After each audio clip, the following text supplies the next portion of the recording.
I'm not sure if I like this version the most. I think I prefer making your warlock really, really, really bad against priest and then banning priest, so making sure that it can always beat these aggressive decks.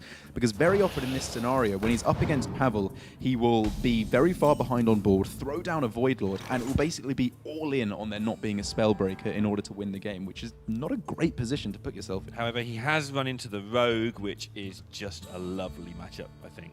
It's true, but Pavel has teched it to beat this one. He does a double Spellbreaker, and it's just Rogue. It can do pretty impressive things. Yeah, Rogue's kind of the opposite. Like, Rogue is so powerful in general that you can afford to have 2 or 3 slots for those tech cards. Gio was talking earlier about the Spellbreaker slash Chain Gang interaction. You pick one or the other, and Pavel all in on the other interaction this time around. Exactly. I think that's, in general, on ladder you do need to be choosing which way you're going for, but in a tournament format, if you're not banning Warlock and you're bringing Rogue, you just have to have the ability to combat it. But here for Pavel, he's got the ability to do so pretty well, getting a very decent start to get going with the captain and a few pirates to follow up. Means he's not too vulnerable to Defile from his point of view, but obviously there's a couple of fantastic activators for Roger, probably on the next turn. Yeah, the whole thing with the Warlock deck, for those who haven't seen much of it, I don't know if you haven't seen it, where have you been? But if you haven't, if they can just get those taunts established, the 3/9s even, and you just win the game most of the time. Like you say, the Spellbreakers do throw a bit of a fly in that ointment, so not completely over if that happens. But on the other side of it, these giants will hold the fort longer, just in terms of trading minions away. Yeah, this is obviously a good spot for Roger to be in, because he's cleared off the board. On the next couple of turns, he can go for something like Mountain Giant or Lackey, Coin Dark Pact to be able to completely lock down the board. But because he has the Doom Guards in there as well as the Void Lords, it might not necessarily be a massive taunt he's sticking in the way, which he could then Faceless or Carnivorous Cube and do all kinds of nonsense. It might just be a Charger, which, while a fantastic play, is not as absurd as the Void Lord. Just not as absurd. That's the levels you're dealing with here, though. So already Pavel's trying to work out how he's going to get his Creeper down to a decent cost. How is he going to get his Bone Mare to stick on something? If those two things do not happen, he's going to be in a world of pain, and he's decided to play the Apothecary down because it's actually a decent-sized minion. Yeah, I love this. You do kind of need to be afraid from pressure from the Warlock, because obviously the kind of nonsense they can pull off with Cube and Manipulator in combination with the Doom Guards is pretty scary. But because there's no Spirit Singer Umbra in this deck, the true ridiculous one-turn combo is not there, as most players have started to realize it's probably not quite worth the inconsistency. Yeah, it was really difficult to know what to do with the Umbra, actually. It looked like a great card, but it also always felt a little bit win more. Like, if you're in front, it's great. If you're behind, it's rubbish. And I feel that they seem to be coming down the side of don't need it now. I wonder. So now for Pavel, very interesting options here, because killing off the Lackey here, he obviously knows he has a chance to pull out Doomguard and a chance to pull out the Void Lord. So he's considering, is it ever worth doing it on this turn because I can in some way deal with it? Maybe he can take out the Doomguard if it were to come down, but it just doesn't really seem worth it, because if it is a Void Lord, you don't want to give charge. I'm doing quotation here. In front of a camera that can't see you. Well done, exactly. That's why I gave an audio description as well. Okay. I mean, you didn't have to actually do it. Yeah, but that was for you, Neil. It was a present. I appreciate it so much. Merry Christmas. So, realising obviously that Roger's main removal, other than Defile, is to use these Doom Guards. Pavel was going as wide as possible last turn, just to make sure there were more threats down there. And one turn away from being able to land the Bone Mare. I mean, there are just so many good options here available for Roger. He can go for the Faceless to copy a couple of Doom Guards and just go for the face. Who needs to trade when you can just kill the person trying to beat you? And this actually makes sense. He's got lethal on the following turn with Cube into Dark Pact. A million different ways, right? It's very, very easy lethal, even if one is cleared off. So it would have to be 1-drop plus Valspine here to be able to pull this back for Pavel. But at the same time, that's actually not that ridiculous that it could come down. But again, having said that, even if that does come down, Roger can just go Lackey into Dark Pact, and then you're pulling out a Void Lord, and you're still in a ridiculously good position. I love this play from Roger. Yeah, I'm trying to find any way where Pavel can actually get out of this. I don't think there is one. Yeah. Roger's just going to take this down in brutal fashion with a turn 6 kill. This is how this deck actually was first built. Right, yeah. It was touted for the very first few hours of the build as, oh, there's a new combo kill OTK Warlock deck. That's not how it is developed. Yeah. But this was actually the original sort of idea behind the deck of this whole OTK thing. And just showing sometimes just go back to your roots. Yeah, it seems to work there, and that was a great spot from Roger because, to be honest, I was tunnel visioning on clearing the board. I thought by copying the Doomguard, you're just trying to clear off everything before the Bone Mare comes down. But because he perfectly realized the Bone Mare was still a turn away, he could just go on the aggressive, and even if there is a Valspine that comes down, he could still get out of Voidlord and still be very likely to take that game. 1-0, and Taiwan need a win here because if Pavel wins this, we're already guaranteed one of the rest of world players in the final. So Taiwan need to keep that left-hand side of the draw alive by winning this one. But Roger off to the great start for doing that. 1-0 already. Yeah, he's in a really nice spot now because for Pavel, the rogue, it's going to be... He's got a chance of taking wins with this, I would say. He's got a good shot. The Spellbreaker is now really not good for him because he doesn't really want it in any of the remaining matchups for him. Against the Paladin, however, if you can find cards like Backstab, SI7 Agent, you have such a good chance of just locking out the early game, and then all of a sudden Divine Favor isn't getting any value. So that is a very reasonable matchup for Pavel to be trying to hit on the next game. What world are we in where Rogue is being talked about as a bit of an iffy deck? Like, what's even going on, Derek? A deck where you have turn 6 lethal with Doomguards as a control warlock. That's the kind of world we're living in here.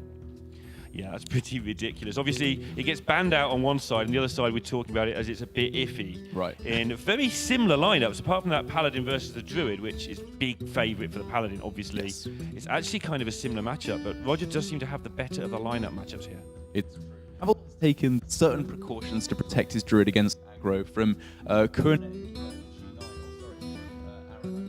or absolutely no spreading plagues whatsoever, which was really not good enough at all against aggro. But for Pavel, he's taken that precaution to try and protect him against it. So, Roger, interesting looking opening hand here.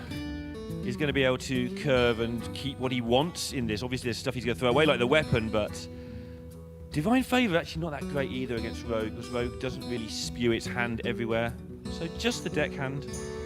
Yeah, I can respect keeping the deck hand. One of those hands is garbage. It's not good as of yet, but just a couple of cards make this so good. A Backstab. Keleseth and Shadows. Keleseth or Backstab or just a Firefly on turn 1 is fine just to start shutting down what's going on here, because any 1-drop followed up by a weapon just will probably put you ahead against this aggro Paladin. It's got so many cheap 1-health minions that the dagger makes it ridiculously efficient at clearing them off.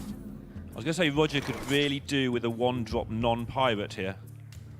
That's exactly what he's drawn on turn 1. This makes such a difference. This means his captain offers some patches defense right at the start and really slows down Pavel's ability to remove stuff. But like you say, this backstab that he drew that you said would be a good draw is going to help Pavel out no end. Pavel does now have a very nice little hand, though. A lot of combo enablers and a lot of combo cards with the Backstab, Shadow Step, Elven Minstrel, and SI to really start pushing onto the board here.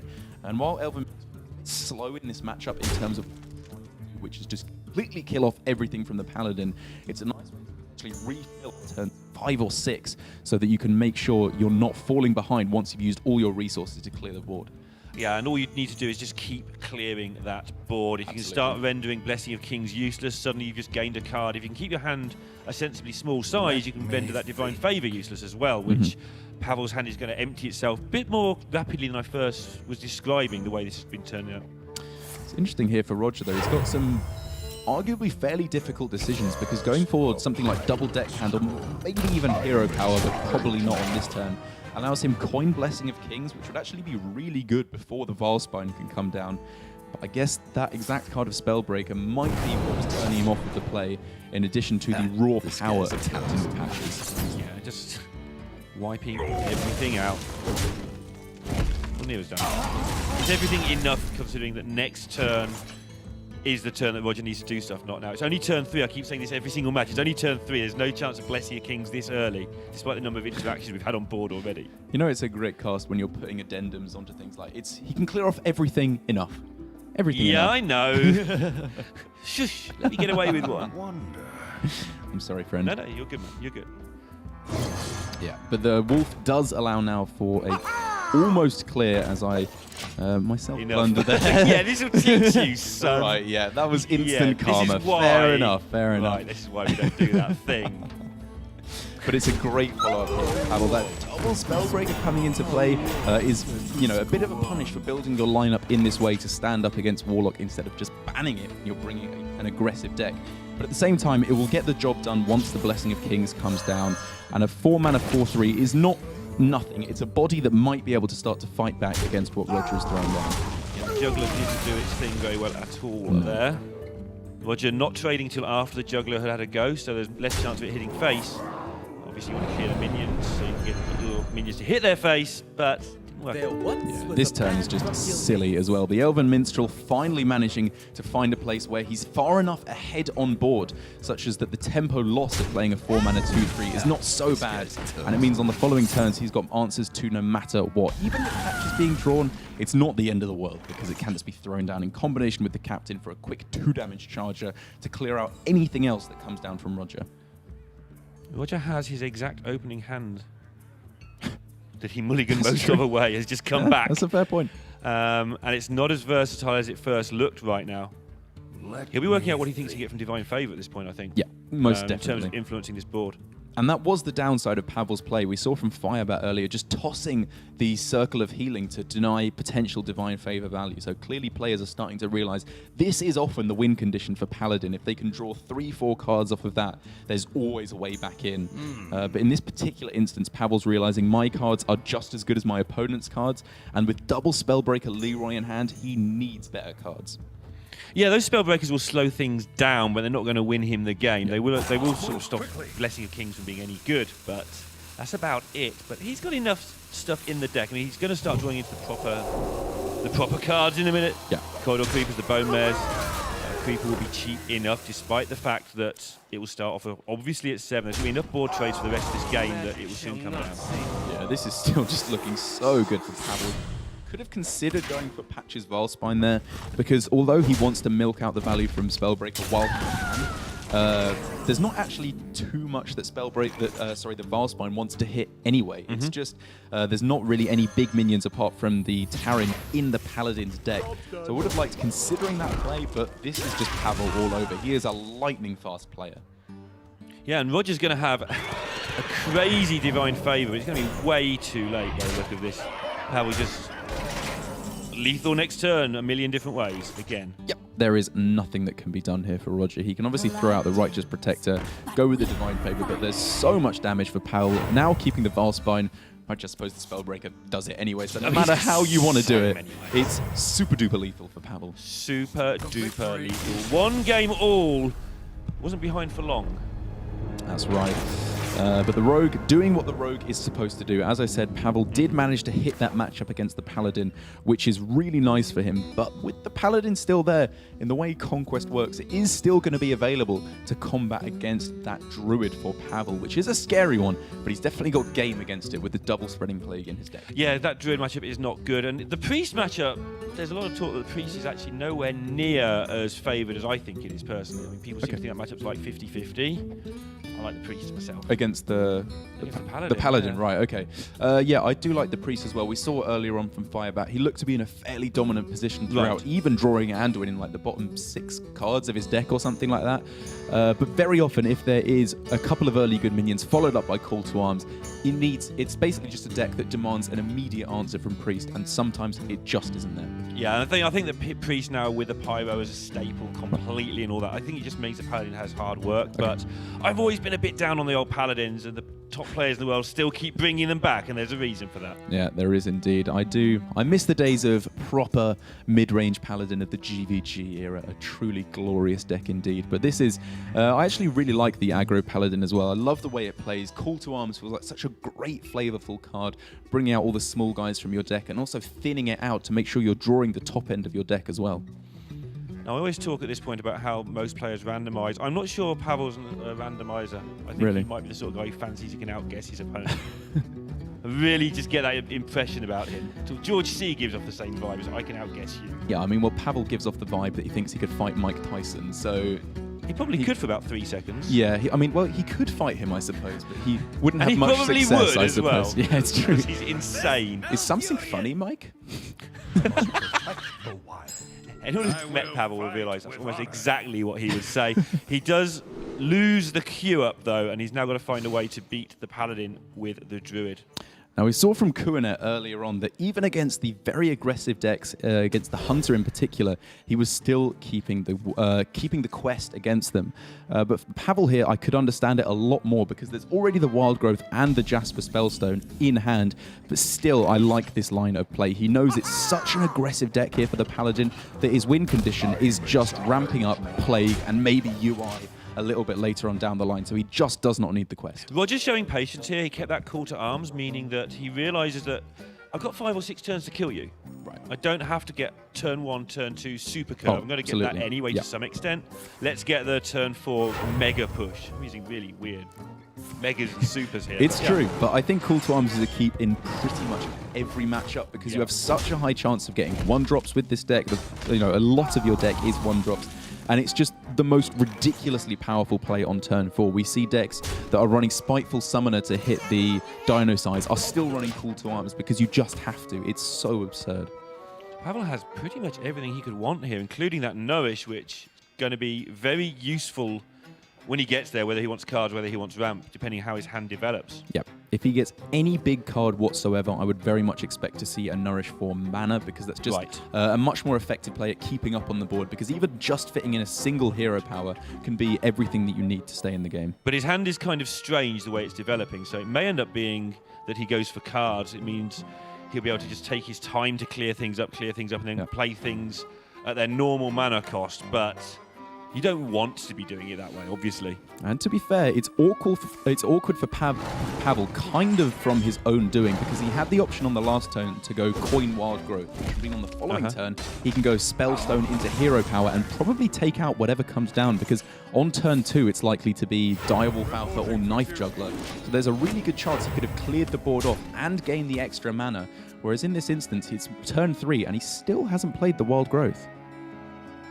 So now he probably won't play it again. And Roger, I'm going to use the word punish. It's not the right word, though, because it's the right keep. Sort of the call to arms now keep means that turn 3 was just hero power pass for Paladin, which is not where it wants to be. It was pretty unfortunate, though, drawing pretty much the whole top of your deck. Obviously, Corridor Creeper is the most expensive card, but not really, let's be honest. But the follow-up of Call to Arms is still perfectly good enough. You are so happy to throw it down here, hopefully getting Knife Jugglers, Direwolves, things like that. The 1-drops are not quite as impactful, but if this can stick around leading into Tarim, this is the push that Roger needs to really just shove Pavel out of this game completely. Yeah, but Pavel's getting the ramp, which is going to allow that Nourish to turn into a card draw. Exactly. So now he's managed to get so much out of this. Nourish is going to act like a pretend UI, and a pretend UI is still pretty good. It's all right. It's a pretty poor imitation. Or UI is a really good imitation of Nourish. Because Nourish came first. Like, it's just like, can you be better than me? And UI just says, yeah, hold my coffee, here we go. It does it pretty well as well. just a bit. So Pavel's not managed to keep everything off the board because of that Call to Arms keep. And now Roger's got targets for all of this good buff stuff.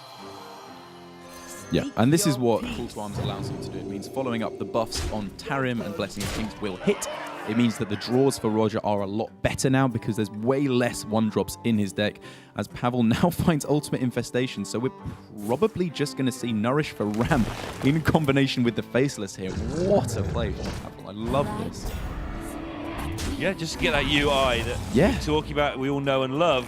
That's not a very good card right now, but it will be next turn. It will be, and I think Roger knows that final card is UI. Otherwise, you wouldn't really dream of playing the Nourish in that instance. You would just not play it and use the Faceless Manipulator itself and then draw on one of the following turns.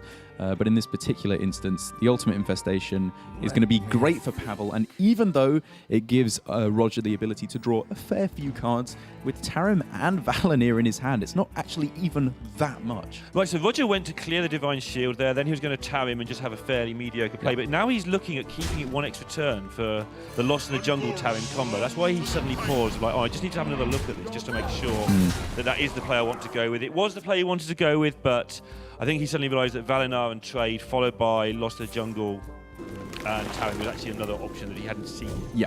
I do like this play of not going for the Valanir, because that would have left the 6/5 completely healthy on the board, and then that's the perfect target for UI. And you just can't leave that in this instance, because he was definitely expecting the ultimate infestation to come down for that all-important 5 damage. And while he can now draw a fair few cards, and it's in a respectable position, Spreading Plague, Swipe, maybe even with a Malagos if he has the time, will probably just seal the deal for Pavel. Probably. Hasn't got that much removal left. It's true. He's used a lot of it in just not dying early on, but yeah, he's in an okay spot. Spreading Plague is a pretty good card. Even in the last series, I was thinking you should just never underestimate what a druid can do after UI. It's always ridiculous. So with that in mind, Roger is keeping this board incredibly narrow and just hitting face, just to make that Spreading Plague that's less really nice. ridiculous. Yeah, I like this a lot. But from Pavel, there's still the ability to Faceless Manipulator one of his opponent's minions once again. We could see that in combination with the Wrath to take out 3/3. He's probably not going to be wanting to go for the Plague quite yet, even with the second one picked up. It's still a little bit risky. Yeah, if Pavel can overturn this incredibly bad matchup, in my opinion at least, then he's going to be in such a great spot in this match. He is, however, going to be very afraid of cards like Leroy coming down, maybe even just the deckhand, to be able to push a bit of extra damage with the Valanir. Roger has put Pavel in a really tricky spot here. He's sort of tapping his head as if to say he thinks he made a mistake somewhere along the line, but looks like he's in a pretty sweet spot here. I've liked what Roger has done here. He didn't give a good target for UI on the previous turn, and on this turn he played around Spreading Plague. He's realised he's not in so bad of a position that he can't afford to play around every card from the Druid. He's in a position where he can afford to do so because of the fact that he's just got such powerful late game cards in his hand and the Divine Favour to follow up. Summon 2 Silverhand Recruits. Yeah, kind of wishes he had the Tarim now to follow up with all these 1/1s he could make, but even so, still in a respectable position, I suppose you could say. But the Plague finally is going to be getting a really good amount of value here. Yeah, Pavel going wide to defend there, and then it just sets up the Plague. Corridor Creeper a little bit too late, maybe? Or is Corridor Creeper ever too late? I mean, it's fine in this instance, but I mean, looking at it now, it doesn't even need to be the Plague. It can just be safe for Pavel because the swipe perfectly clears off everything. Yeah, it's absolutely fantastic. And Roger obviously had to go for the Champion's Maul there because he wants to be able to draw more cards with the UI. Oh, sorry, with the Divine Favour. But it means that the killing of the Direwolf is going to completely destroy that weapon anyway. So for Pavel, he just needs to wait his way through, hopefully get down that Spreading Plague. And Malagos on its own should be winning this game for him if he can stabilize. But it's still very, very close. I think he's actually working out how Corridor Creeper can hurt him here, I think. Okay. If I kill all these things and he drops a 0-mana Corridor Creeper, what's the other 3 cards? How can bad things happen there? Well, if he goes for attack into the wolf first and then Spreading Plague swipe, the thing is that he'll have a fair few taunts left in play. So even if Corridor Creeper does come down, it should protect him for a turn so that he can drop that Malagos, which is so important. Because even now, he's actually thinking, do I play the swipe? Because Malagos swipe is so absurdly powerful. But because of the double benefit, or the double possibility of drawing another swipe from his deck, and also just Malagos being a 4/12, I think it's perfectly fine to throw it down here. He may just win this game the old-fashioned way, where you kill your opponent until they die. Ah, the classic. The classic. The way we used to play it back when I was a lad. Back in the day, yeah. Before people started killing each other in one turn. We played our Squire on 1, our 3/2 Knife Juggler on 2. And then we waited for a week for the other guy to email back, post back the results. Oh, okay. You've killed my 1/1, I play a 2/2, your go. Let me sleep. 3 weeks later. Yeah, I'm glad they didn't decide to go for post-Hearthstone in the end. Postal Hearthstone would probably not work. The light protects me. Yeah, now Roger does have the ability to destroy the Valanir to kind of send it back to his hand to buff up the Creeper. But with the second Plague available for Pavel, he's still got the ability to get an incredibly powerful board once again. Yeah, he has, but he's finding it hard to find a way to actually win the game right now. That should change very soon, and it will change eventually, but... I mean... Yeah, how do you get 1/1s through this? Oaken Summons is great anyway, and the thing is as well that The stats from Spreading Plague alone will probably just win him the game because it's not going to be gotten through by Roger, even with the repetitive Valinor over and over again. It's just a bit too slow, especially when you have drawn all of your weapons in the last 3 turns. Yep. Yeah, hasn't had the most efficient pressure, but then he had the pressure early on, so looking so good for Pavel here. And as soon as something like a Nourish or UI is found again for Pavel, then he'll have that crazy refill to really start closing out the game. It's going to be a big board from Roger that now can't be Spreading Plague. That's true. So I'm trying to work out how much time he has to draw a second creeper or a buff that matters. Blessing of Kings. There's just quite a lot of good cards actually for Pavel though. Malfurion would be great. Creepers aren't even that bad. Obviously Swipe, Ultimate Infestation, Coon are all great cards to find in this instance. So it's far from running out of gas at this point. Yeah, and he's only got 11 cards left in the deck as well. So right. Very soon that's going to be important. Is this a Malagos turn, Neil? Well, it depends. On what? Whether he wants to cycle this Wrath into some of that big stuff you mentioned and how much big stuff is actually playable if he draws into it. That's true, but while Wrath for 1 and drawing is good, Wrath for 6 and drawing as well is very good. Yeah, that's pretty good. He's not dying anytime soon, most likely. The thing is, if he doesn't play the Malagos now, when is he really going to be playing it, to be honest? Because he's got 2 taunts in play, and until Malfurion comes down, I guess he's never really going to have that ability once again. So it looks like with the playing of Jungle Giants, he is setting up for it, and I really like this play. Carrying on with the semi-aggressive line of play, he's still clearing off when he needs to, even keeping the taunts alive, valuing it higher than a 5-1. Killing enough stuff that this Rallying Blade's not going to be making enough difference. But if anything was going to give Roger a reason not to concede this turn, it was this card. Still manages to get all 3 minions there. I wasn't even sure if there were enough minions left in the deck, as I have often found myself with this deck only pulling 1 or 2, because you just draw your whole deck so quickly as this aggro paladin. Yeah, this mill druid deck is running Roger down to 6 cards. Who'd have thought, eh? As well, Juggler snipes nicely. Perfect knife comes down, but even so, the Wrath here, in combination with the Swipe, I think just closes out the game right away. Seems fair. Why not? Yeah, the absolute perfect pickup. Not lethal quite yet for Pavel. Yeah, it's closed out the game, though. You didn't say he was going to kill him. You said he's closed out the game, and I can agree that this looks pretty closed out right now. Yeah, and that's losing any game of Hearthstone in the best of 5 is not good, but losing a massively favoured matchup here is a disaster for Roger, and he's going to have to make a comeback if Taiwan are going to have anyone in the final from the left-hand side of the draw, even on day 1. And while earlier I was saying from Kuanet and the other Quest Druid we saw earlier today, I didn't like its performance because it was just not tech to deal with aggro at all, and you're very often going to be finding yourself in a position where you do have it up against aggro, so you need to have at least some amount of game to fight back against that. So I like the decision here of putting Malfurion and putting Spreading Plague in, just to make sure that you still have a very favoured game against decks like the Priest and the Warlock, but you are just giving yourself a really good shot against the Paladins of this world as well. So he's only got Priest left. I've heard this deck's quite good. I hear that too. Yeah, I was looking in chat in between games like you do, and they seem to think that Priest is quite good as well in their own little way. Really? Yeah. Quite easy. People were mentioning that they thought it was a good deck. Right, okay. So And I'll go to agree with them. I think if we pretend we know nothing else about Hearthstone, imagine that, and just based it on today's performance, we could see that this Kazakus Priest has been doing incredibly well indeed. From Firebat with some very well-piloted games, I would say. Even Anduin at the bottom of his deck could still beat the Paladin. So I think for Pavel, he's got such a good shot of taking out this Paladin.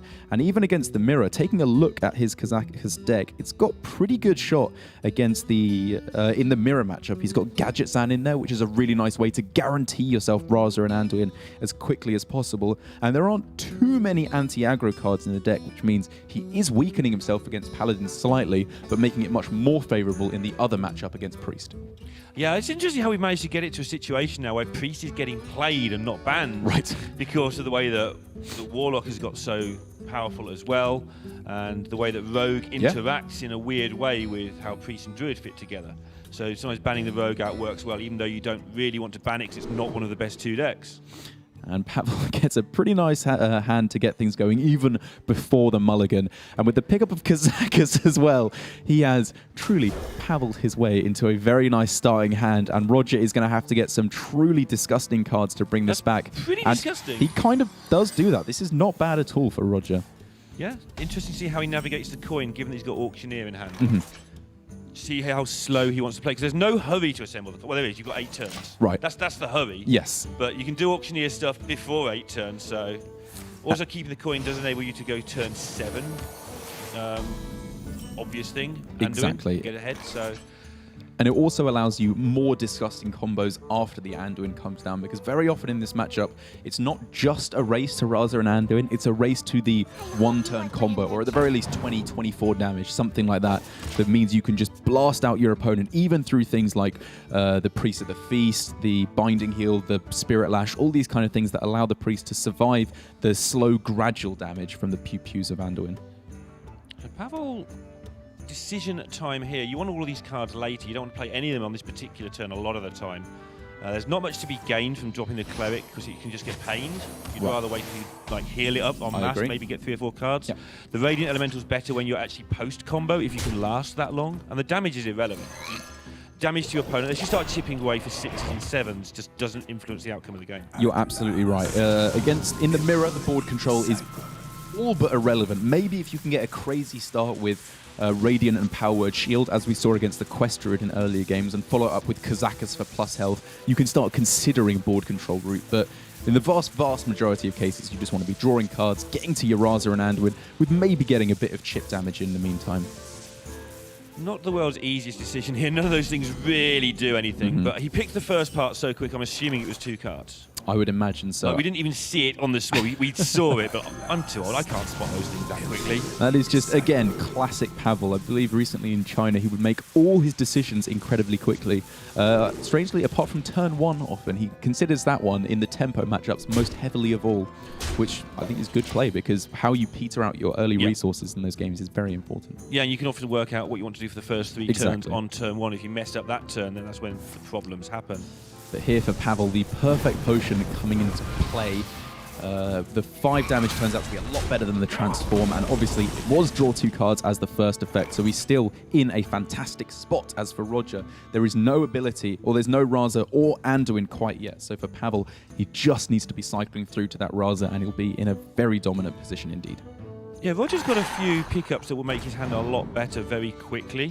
Because his hand is so cheap, Radiant Elemental with his Auctioneer would be a thing he can do. Obviously, so he can play catch-up, but he's got to play catch-up pretty soon, because Pavel's going to start rifling through his own deck. But Roger has a very spell-heavy hand with his Auctioneer, so I wouldn't write him off just yet. Yeah, and I like this as well from Pavel. Going for the Glimmeroo is very likely to come down on this turn, so going for Shadow Visions. You know, if he had a Circle of Healing or a Spirit Lash in his hand with the Northshire Cleric, I could consider going for some kind of a big draw option. But with this play, just getting out the highest statted minion, then following up with a Shadow Visions seems much more appropriate. Not a lot doing there. Well, you know, as I was saying, if he had Spirit Lash, he might consider going for some kind of a crazy draw option. And now that he's got the other Shadow Visions, he can try and find Circle of Healing, which could give him a stupid amount of draw. Talking a stupid amount of draw, this Radiant Elemental has opened that option up to Roger in the long run. And he's just going with the fact that he can, well, obviously not mill a card on this turn if he goes for the Radiant, but also hopefully set up for Auctioneer to just draw 4 or 5 cards on the following turn with the coin and all these cheap spells. Yeah, these power plays that they're both trying to set up. Now, there is the Circle of Healing for Pavel, so he's going to be able to draw a load of cards if he can make space in his hand. The great thing with the Auctioneer turn that could come from Roger is the space gets made as you go. So you actually get to cycle through your deck, replacing one card with another. Pavel's got a little bit more trickery to do than that. He's got to actually empty enough space to Circle of Healing for a lot. And this is a difficult turn indeed. I'm looking at potentially Cleric, Heal the Crab, Spirit Lash, Circle, but then you're very likely looking into overdrawing at that point, as he already has the full 10 cards in hand. So maybe, although he has the ability to go Cleric with Circle and the Spirit Lash, he might just delay a little bit and instead on this turn go for Shadow Visions, take it a little bit slower. Maybe it's not worth drawing here, but because he can guarantee himself at least 3 cards drawn here, probably a few more, I do like this line of play. One wonder if he ever, you don't ever want to slow yourself down. I just wondered how much he's going to do here in terms of emptying these spells on your opponent's face. But this is perfect. Take yourself to 9 cards. Yeah. It's the right number. No, I really like this too, actually. I think with many other lines of play, he would get himself in a position where he's burning Holy Smite, which you don't want to be doing because you want that for the combo. If he'd gone for the hero power to heal the crab beforehand, he could have run into that position where he's just overdrawing, so he needs to dump cards. But in this line of play, he's put himself in a position where there is the ability for Roger to draw, to overdraw him by 1, actually. So maybe that could have been slightly differently sequenced by Pavel to draw 1 less card. But he's put himself in a good spot to be finding Raza and hopefully not have it mulliganed. Yeah, if Roger was going to do anything clever there, he'd have gone for a lot of mill rather than a tiny bit. He's got his own problems. He's going to fish for his own stuff. He knows that Pavel didn't have it last turn. Right. Otherwise, Pavel wouldn't have gone crazy with those card draw, most likely. He'd have just started setting up combo. So he knows Pavel's missing at least 1 piece, or was.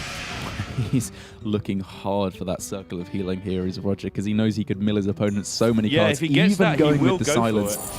Oh, unable to find it. That would have been such a cool play if we'd seen the burn of Raza, but Roger realizing I'm not going to be able to burn my opponent's card from here on in, so just killing off the cleric means that Pavel is still in a great position in this game. Yeah, it's really strange. You go from the situation where your opponent's cleric's hurting them to where your opponent's cleric's now a danger, so you have to actually get rid of it. Yeah. In the space of a few seconds. And now Pavel's still searching. Look at the deck size. They're both down to 13 cards already. They've just gone crazy going through these decks. Pretty silly. And that's actually what I really like to see, because although Anduin was found for Pavel right at the start of the game, he's not that far ahead actually in this instance, because they're both on fairly even deck sizes. If Roger is able to find something like Raza, or basically find exactly Raza and Anduin in the next couple of cards, he will all of a sudden be in the driving seat, because he's already got Velen, he's got Mind Blast, he can just start firing off everything towards his opponent's face and start pushing for lethal. You get some really weird games when the key cards are in the bottom 1 or 2. Right. You get some games where one of the players just runs out of ways to win. That's why it was crucial that Pavel saves the Mind Blast and the Holy Smite earlier. They're not common, but maybe 2% of the mirror matches are decided by somebody just running out of stuff entirely because they have to use a Holy Smite to draw a card to try and race. And Pavel's actually trying to sort of dodge that situation from coming up. And now with the Circle of Healing for Roger, he can abuse Northshire Cleric's draw ability, not for Pavel to burn his cards, but just to be able to draw himself through to that Raza and Anduin he is so desperately looking for. But with a full 10-card hand, I'm not sure if he has the ability to do so right now. And if he's going to go for it, he has to start thinking very quickly indeed. Yeah, this is something that no matter how many times you play this deck, you still have to count very carefully not to mess up. And he's going to wait until next turn to do it, just so he doesn't risk any sort of rope mess up. I'm pretty sure the play was there, and I'm pretty sure he's experienced enough to realise if I try and work this out, I'm going to quite often make a mistake here. Let's just do it next turn. I think this is an instance where if we had double or triple the turn timer, there would have been a different play here. But he realised probably correctly, I will probably mess this up if I go for this. So I'm just going to go for the good enough play of playing out these guys. I'm still drawing cards, and I can go for Northshire Circle on the following turn. Still keep up my draw ability fairly well in the meantime. Yeah, Roger's been a serious player on the scene for a long time. He knows better. He was winning Open Cups in 2014. Right. Like, so he's got the experience to say, okay, sometimes just admit you've sort of gone too slowly or whatever you've done wrong on that turn and just deal with it. Now it's Pavel's turn to try and work out what on earth to do with this hand. It's a tough one. Something like Anduin coming down now feels like you could go for it because of the fact that there's no auctioneer on board that you have to kill off. But at the same time, going for the Psychic Scream here, while it's not denying the ability for Raza to activate, as many players will post on their Twitter pages showing, they played Raza like an idiot and it didn't activate. In this particular instance, it's just denying the draw of those cards. Maybe it's a couple of extra cards away now. Yeah, and also it's like just buying Pavel a turn. He can do it again next turn if the setup is correct. And just keep buying those turns because he knows he's getting obviously closer than Roger is to this combo. So for Roger here, still no Raza or Anduin in hand at the moment. Could draw 3-4 extra cards right now, I believe, if wanted. And it looks like Roger is going to be going for it. Yeah, he spent last turn working this out. We know that from how he played the last turn. And now it's just about not overdrawing. He's got to start picking up bits in a minute. Like, he's nearly got no cards left. Yeah, another circle of healing as well. He could draw. I think he could actually literally draw his entire deck over the next couple of turns. But obviously that would burn a whole bunch of cards, so it's not quite worth it. And given that he has seen the circle of healing already come down for Pavel, he feels a little bit more comfortable about leaving this out. But it's scary having an acolyte and a cleric on the board. I think there might be the ability for a couple of burns here for Pavel. Double loot hoarder going into Roger's deck. There's 2 loot hoarders in that deck. Now he's got to draw either one of those as well as the combo. Okay, this has suddenly got a lot harder for Roger, and this was really nice from Pavel. I was looking at the overdraw options here, but this kind of does the same thing, because it means Raza is really far away, and even if you draw it, it's not activated until the other loot hoarder is drawn. So Pavel's had some weird turn of play, like weird set of turns, but making sure he uses the available resources to him, because Psychic Scream doesn't do much in this matchup other than that sort of blocking effect. But now for Pavel, I think it is time to let rip with Anduin. You don't really need to be saving the battle cry effect, because for Velen, you know, if he's playing Velen before the combo comes down, great. You just kill it off with the pings anyway, and you're probably in a great spot. And he needs to start getting in those hero powers. One could even argue he should have gone for it on some of the previous turns to start getting in that repetitive damage with the hero power. But in this instance, I think it's perfectly good to start throwing it down and making sure you're getting the value out of each of the cards you're playing. Yeah, you might as well. Getting your opponent's board cleared and getting them down to sort of 24, 26 is very different to 30. If they can't get to 30, then you can kill them with OTK so much easier. And now it's 1 Anduin apiece. It is indeed, and I believe it is probably going to be coming down for Roger here, as he gives me a small heart attack before I realise he is in fact already has the Orkanai on board, so it doesn't make a difference which way he sequences the hero power. But for both players, trying to find Raza as quickly as possible, it's working in Pavel's benefit in 2 ways, as he is further into his deck. Well, I suppose 3 ways. He still has draw, and there's also that double loot hoarder in Roger's deck that he still needs to find. Yeah, no, it's just doing 2 purposes. First of all, he's got that double loot hoarder, which is just a nightmare because he can't play Raza. And secondly, there's just 2 loot hoarders in the way. Yeah, exactly. And you maybe can kill them off. Shooting them and just wasting your time while Pavel's busy actually advancing his board state. Exactly.